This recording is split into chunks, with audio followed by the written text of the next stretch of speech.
You're watching Daybreak with Janelle Erickson and First Warn Weather with Jared Robinson. Good morning, everyone. It's 6:30 on your Wednesday, February 5th. I'm Janelle Erickson. And I'm Jared Robinson. And Jared, I almost wish it was snowing because it was a lot warmer yesterday morning with the snow coming down. I know, with the snow in here, it keeps our temperatures pretty mild at night. But with the fresh snow down on the ground now and the clearing skies, it's like a double jacket day. Authorities and volunteers are searching part of the Grand Mesa for a missing snowmobiler. According to the Sheriff's Office Facebook page, Mesa County Search and Rescue, along with rural area sheriff's deputy, were called to the Bottom Reservoir area last night when a man was separated from his group earlier in the day. The post was from about 8:25 p.m. and says his friends reported him missing. Since then, no updates have been posted and our calls haven't been returned. We'll keep you updated on this developing story throughout the morning.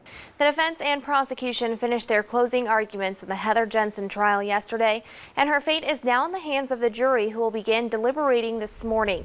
Both sides had 60 minutes to address the jury and prove why they believe that Jensen should be found guilty or not guilty of the charges. The Mesa County Sheriff's Office is investigating the death of a man who was found at 2846 Uniweep Avenue shortly after the new year began. Deputies responded to reports of shots being fired at 12:15 a.m. Several people were taken away for questioning, but no arrests have been made. Neighbors say that there were lots of fireworks being shot off in the area, making it difficult to distinguish between the sounds of celebration and gunshots. Well, a Montrose prosecutor suspected of driving drunk and crashing into a power pole last month is no longer employed by the district attorney's office. Officials wouldn't specify whether Deputy District Attorney John Melig was fired or if he resigned, only saying that he would be separated from his job. He had been on paid administrative leave pending an investigation. The 60-year-old prosecutor was arrested November 17th in Montrose on suspicion of driving under the influence of alcohol and careless driving. Meanwhile, a Fruta 8-9 teacher is still behind bars after being arrested Tuesday for sending inappropriate Facebook messages to former students and tennis team athletes. Randy Majors, whose mugshot was released yesterday, is facing multiple charges of sexual exploitation of a child and attempted sexual exploitation of a child. He's being held on a $20,000 bond. The keyless lock systems are ongoing projects for District 51 schools based on funding. Officials say that they plan on adding the system to 2 high schools this year, which are yet to be determined. District 51 is also expanding the Watchdog Dads Volunteer Program for elementary and middle schools, as well as the Eddie Eagle program, which teaches children what to do if they find a handgun or weapon. If you'd like to volunteer at your child's school for any of the school safety programs, contact your school's administrator. New this morning, a fire caused significant damage to a home in Clifton. It happened just before 5 a.m. The fire started on the pellet stove and the flames reached a nearby wall and attic. The Clifton Fire Department arrived on the scene with 2 engines and asked for equipment and/or firefighters from the Grand Junction Fire Department. One person was treated for smoke inhalation. The other occupant was not injured. A total of 2 people living in the home are now displaced. The fire was out in less than an hour and the cause of the fire is still under investigation. The Grand Valley is being introduced to an innovative health insurance plan never before seen in this area. The exclusive provider organization benefit plan will offer Mesa County employees a cheaper health care option through Community Hospital. Sarah Zendenam has details on the EPO plan this morning. Jared, I stayed up past my bedtime yesterday, but I did get to Hold on, now let's clarify. Past Janelle's bedtime is like 3 o'clock in the afternoon. Yeah, I think it was 3:30, and I was driving down with my windows down, and I felt so cool. It was awesome. It was actually a little bit worth it to stay up later. On, just like cruising. I could actually wear sunglasses, and I was like, what? It was awesome. It is now 6:43 on your Wednesday, February 5th, and for those of you just joining us this morning, here's a recap of our top headlines. According to a recent Associated Press analysis, there have been 11 school shootings this academic year alone, and District 51 isn't taking any chances when it comes to making sure students are safe.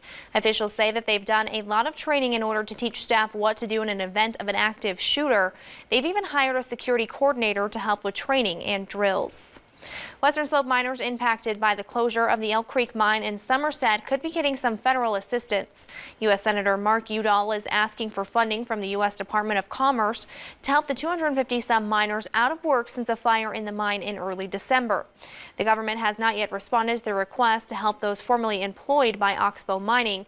Udall's office says that the Commerce Department's Economic Development Administration could help the workers with employment and training services. Well, the Grand Mesa Youth Services Center has been named the safest youth correctional facility in the country by the Department of Justice. A representative from the Division of Youth Corrections testified before the review panel on prison rape at the U.S. Department of Justice in early January, and the Grand Mesa Youth Services Center was highlighted as one of the centers with the lowest rate of sexual victimization in the nation. And there is school today for everyone here in Mesa County, Jared, but it's looking like a cold start to the morning for kids heading to the bus stop. Yeah, one of the coldest mornings we've had in quite some time. I am so excited I got back just in time for all this snow to come.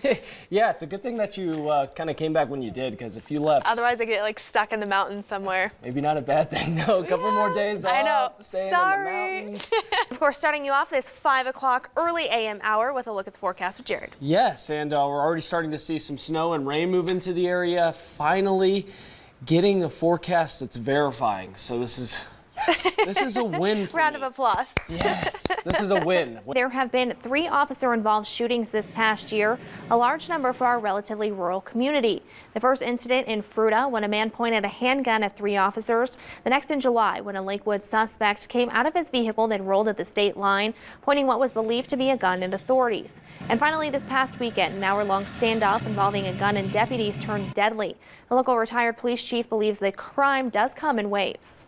Those who live right next to the house tell us that there was a party going on at the time of the death. They say the man who died was not the person who lived there, but the Mesa County coroner has not yet released the person's identity or determined the cause of death.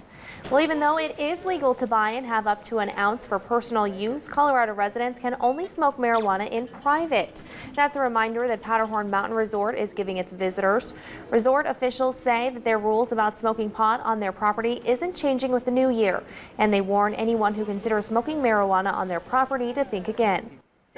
It may sound a little cliche, but I cannot wait for the figure skating in the Olympics. That's what I'm most excited about, I think. What about you, Jared? I always like the snowboarding, and I know they do the ski slope style now, which that'll be pretty fun to watch. I'm all about the downhill stuff, though. The more speed, the better. Ooh, what do they have, the bobsled?